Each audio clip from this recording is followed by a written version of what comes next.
found in you. Love one another, yeah, love one another, that's what we'll do.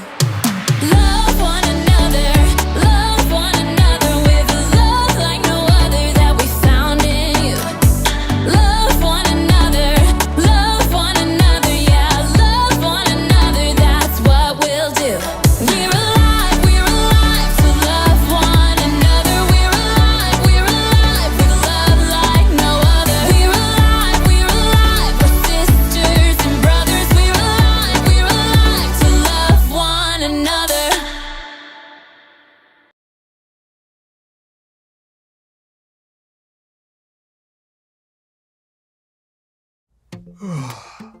Oh, hey, welcome to Story Lab. This week we're taking a look at the story of some spies who came across something giant. Cheers. That's good grapes.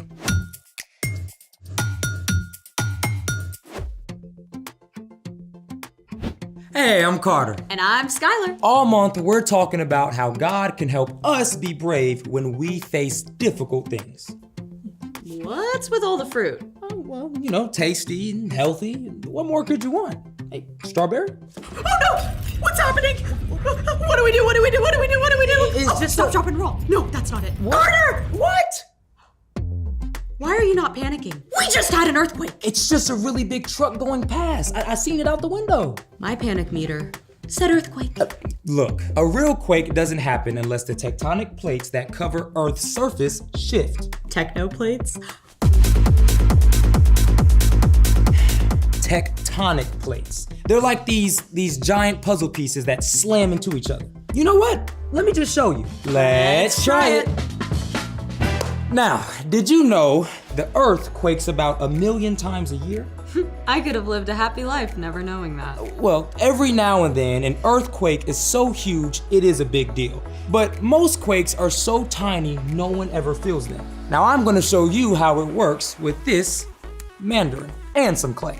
So, this is us? Yeah, basically, it is the Earth. Now, go ahead and peel the skin off in big chunks.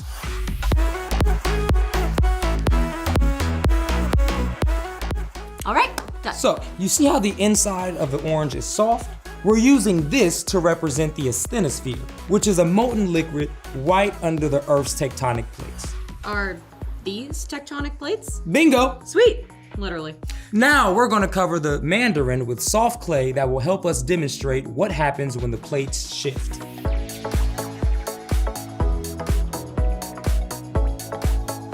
Kinda like a dumpling.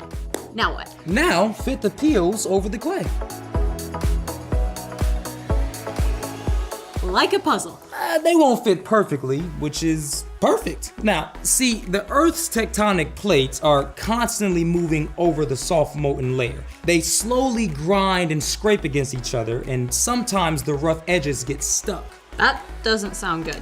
These places where the plates stick and slip are called fault lines. Now, stress builds up there, and when the plates finally unstick, they release energy in the form of seismic waves that cause the ground to shake. Unsettling. Yeah, but doesn't knowing how fault lines work make it all a little less scary? Less scary, more hungry. Don't try to eat that. This orange is ginormous. Speaking of supersized fruit, it's time for The story before the story. Today, we're in Numbers, the 4th book in the Bible. In the beginning, God created the whole world and everything in it, including people. But when people turned away from God, the world was broken, and so was our friendship with God. Still, from the beginning, God had a plan to restore it all. God chose one man, Abraham, and promised to bless the whole world through his family. Abraham's family grew and became the Israelites, and eventually they became enslaved in Egypt. But then God called on Moses to lead the Israelites out of Egypt to freedom in the wilderness. Which is where our story starts. Take it away.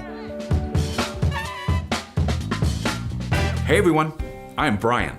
God's people, the Israelites, were filled with joy to be free at last, but their celebration quickly turned to fear and complaining when they realized they were surrounded by wilderness with no food or water As the people traveled through the wilderness, God continued to provide for them, bringing water out of rock and sending manna, a kind of bread that fell from heaven each morning.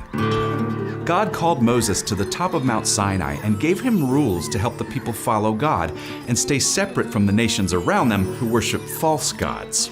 God even came down to live among the people in a special tent called the tabernacle. And at last, after nearly 2 years in the wilderness, the Israelites reached the edge of the land God had promised to them.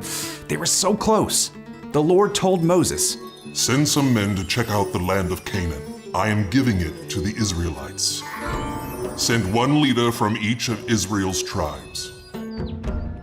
Let's see, Joshua, Caleb, Shammua, Shaphat, Palti, Gadiel, Gadi, Amiel, Sethur, Nabi, Goel, who am I missing? Me? Oh yes, Igel. God wants the 12 of you to check out the land of Canaan. See what the people are like. Are they strong, and do they live in towns with high walls? And see what the land is like. Is the soil rich? Are there trees? Do your best to bring back some of the fruit that grows there. We're on it, Moses. We won't fail. I'm so over manna. I just want some of that fruit.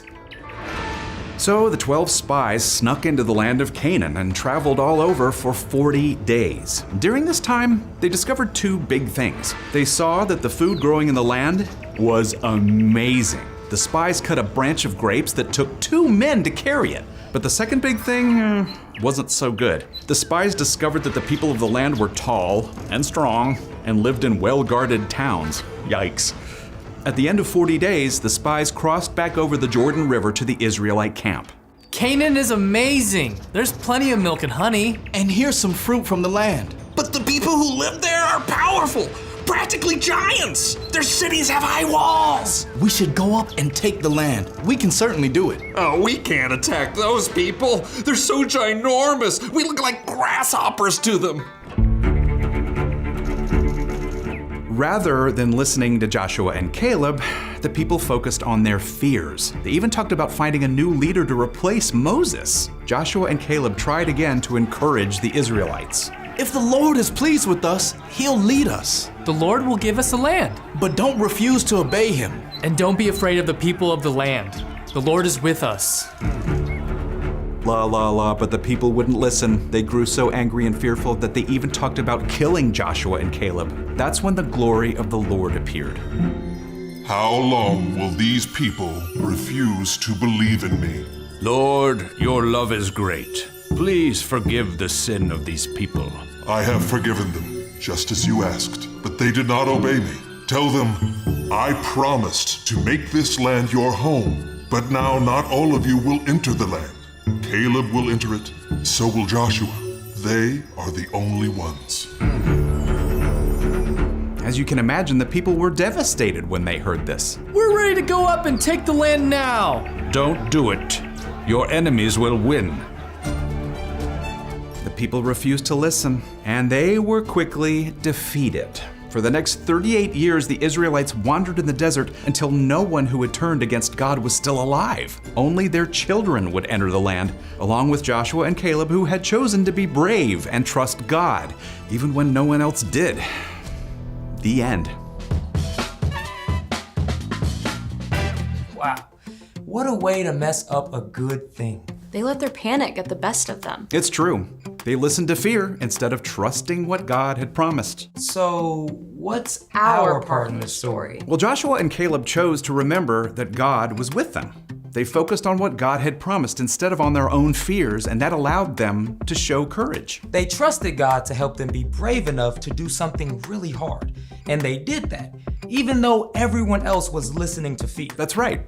And when the people around you are scared, God can still help you be brave. Like, if no one wants to talk to the new kid in school, you can be the first to welcome them. Or if your math teacher explains something difficult and everyone is confused, you can be the one to raise your hand and ask for help, instead of just pretending you've got it. Oh, or if you see a kid being bullied and everyone else is just watching, you can speak up for that kid and get help from a teacher too. These are all excellent ideas. And don't forget, you don't have to work up all that courage on your own.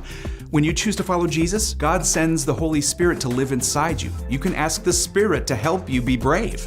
because you know that God is always with you. No matter what you're up against. I think you got it. See you next time. Bye. So, here's the thing. God can give you courage when others are afraid. At school. In the neighborhood. Even in the story lab. Wait, you're afraid? Yeah, I'm afraid that we'll miss this beautiful day if we don't get outside soon. Oh, that is scary. Thanks for joining us in the story lab. See you next time. Snacks for the great outdoors.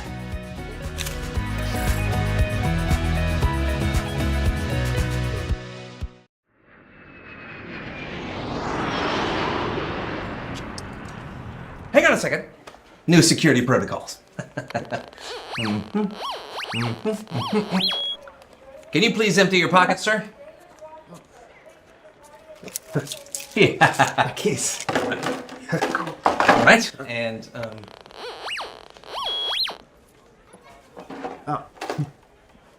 yes. Oh, we gotta have these.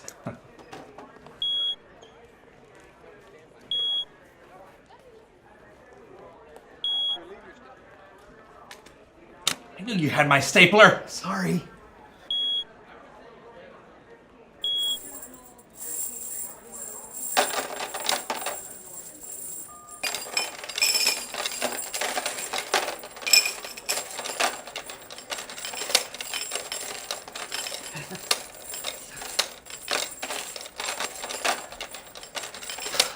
Finally. Now for the other side.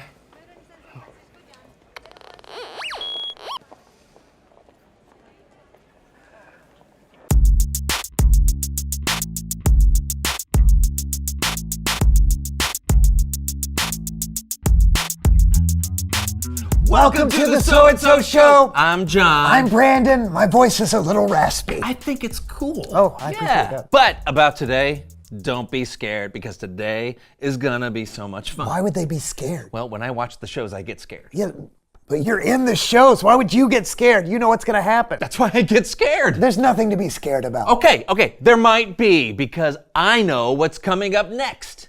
It's time to play Rate Your Fears.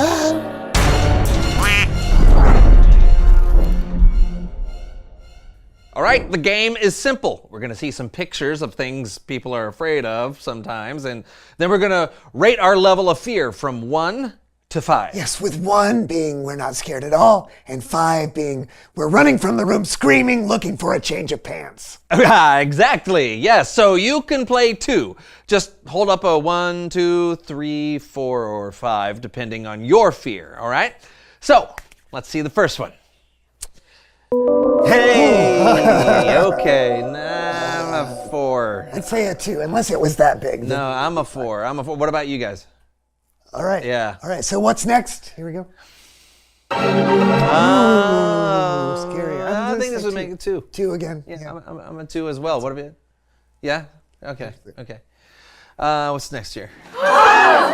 Oh, like elevators or tight spaces? Or Tight spaces. Tight spaces? Okay. Tight spaces, like if there's that many people, no way. If No I'm way. the center of attention, I don't mind. No, I don't care. Yeah, I have I get it, horrible All tight right. spaces. Next one.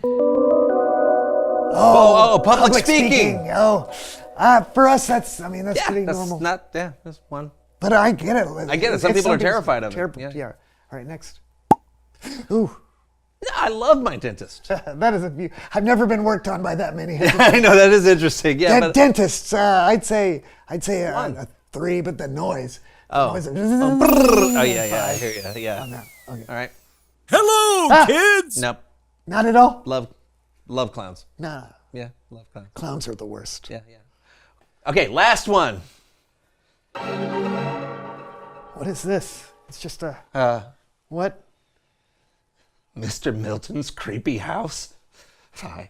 Hold on. Five. Mr. Milton? 5. Don't vote on this one. Are you talking about your neighbor, Mr. Milton? The guy who lives 3 houses down? Yes! He's terrifying. I mean, the grass in his yard is so tall. Oh, I could see why that would be scary.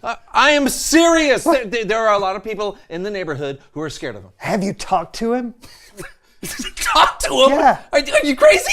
No. Why not? because I know how it would go. You know what? Let me show you. That's for flashbacks. This is a dream sequence. Yeah. Mr. Milton! Oh, what? Who's yelling my name? Can't you tell I'm scary? I like my peace and quiet. Why do you think I let my grass and my plants grow so high? Because I don't want young whippersnappers bothering me all the time. But I just had a question. And I got an answer.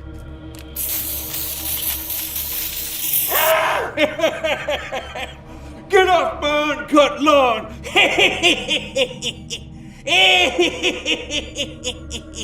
Yes! That's what would happen. I see your point. That would be very creepy. I told you. Yeah, but how do you know he would be like that? But it's what everybody says. That's why people are so afraid of him. Don't you think that maybe you could use a little courage? No, I'm good. Maybe just a little. Fine. All right. It's Bible story time with Kellen.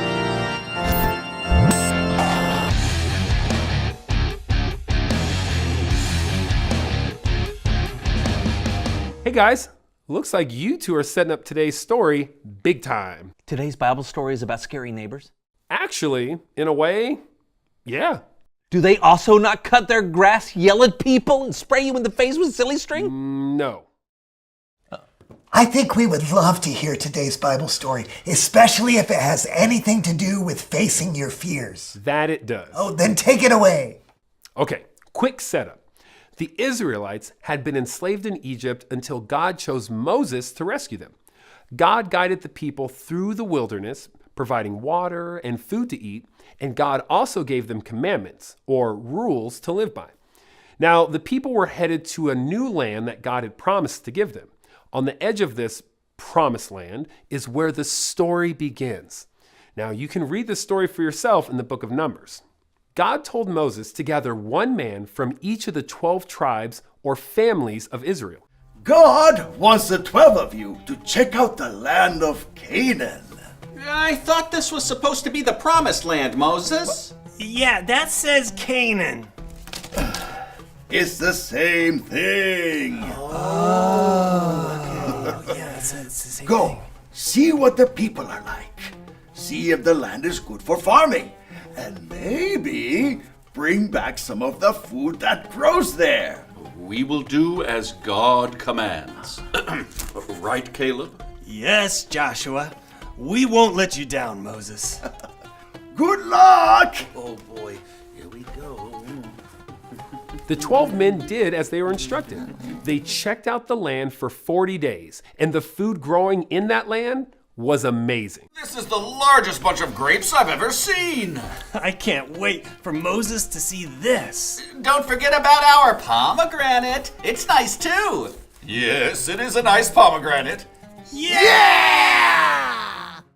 It was a beautiful land, flowing with milk and honey. It was everything they could possibly want. But there was one small problem. Well, it was more of a giant problem. A wall? Maybe we can see the people who live here. We can take them no matter who they are. Yeah, bring it on. Fee, fi, fo, fum. I smell something for my tum. Giants! Run for your lives! We're gonna eat us. Wait, come back! We don't actually know how big the people of the land were. But here's the thing about fear. Fear can make your problems seem bigger than they are. But one thing is certain. The people of Canaan did make an impression on most of the Israelites. They were terrified of them. And when they got back to Moses to make their report, they made it very clear. Those giants make us look like grasshoppers. Or babies. Like grasshopper babies. We can't win. Does everyone agree? Well, there are giants, but the land is plentiful and incredible. It is everything God has promised. God has been our constant protector. And even though the people of Canaan are huge, we should trust God. It's impossible. There's no way. Yeah, we should stay here. That's when the glory of the Lord appeared. How long will these people refuse to believe in me? Oh, Lord, please forgive the sin of these people. I have, but they did not obey me.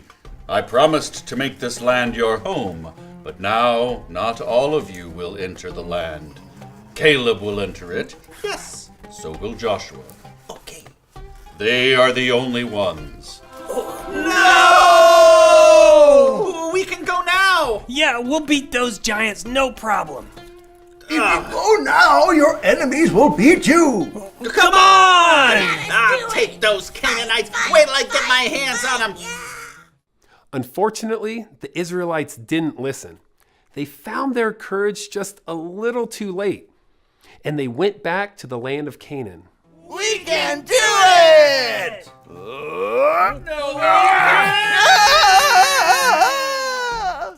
No, they couldn't. After that, the Israelites had to wander in the desert for around 40 years. No one who turned against God was allowed into the promised land. Only their children would enter, along with Joshua and Caleb, who had chosen to be brave and trusted God even when others were afraid. The end. Wow. They let their fear get the best of them, didn't they? They did. I mean, even though they knew what they should do, fear just ate them up. Ate them up. I mean, they were acting completely ridiculous. Completely ridiculous. We're talking about me now, aren't we? A little. Okay. Being scared is a normal and important emotion, but Joshua and Caleb chose to remember that God was with them. They focused on God's promise rather than their fears, which helped give them courage. And we can remember that God is with us too. When we put our trust in Jesus, we have the Holy Spirit living inside us. That's cool. Hey, thanks for the story. Anytime. See ya. I know I'm being ridiculous about Mr. Milton. I've never talked to him a day in my life, so why should I be afraid of him? But I am. How about this? After the show, I'll walk over and see if he needs any help cutting his grass. At least it could start a conversation. You would do that? Sure, you can come too if you want. You don't have to say anything. Okay. Okay, but in the meantime, we should... Oh, reveal the question! What are people afraid of? I think a lot of people are afraid of being alone. Oh, yeah, that's a good one. Oh, and afraid of making a fool of themselves. Oh, yeah, but not us. No, because that's all we do. Yeah. Let's see, snakes, spiders, heights, the dark, antique furniture. Oh, wait, that's a thing? I think people can be afraid of almost anything. Huh? The trick is not letting that fear control you. Yeah, so what do you think? What are people afraid of? Yeah, talk about it together, and we'll see you next time on The So-and-So Show. Bye! Mr. Milton? Hello? Is someone calling me? Yeah, sorry to bother you. No, you're gonna have to speak up. I couldn't hear a jet through my bedroom. Do you need someone to mow your lawn? No, my name's not Don. It's Barry. Barry Milton. Do you need someone to cut your grass? No, I'm not very fast. No. Hey, by the way, do you know someone who would mow my lawn? The grass is getting pretty high. Yeah, your neighbor John, who lives 3 houses down, he would love to mow your lawn. That guy's creepy. Keep going, grass.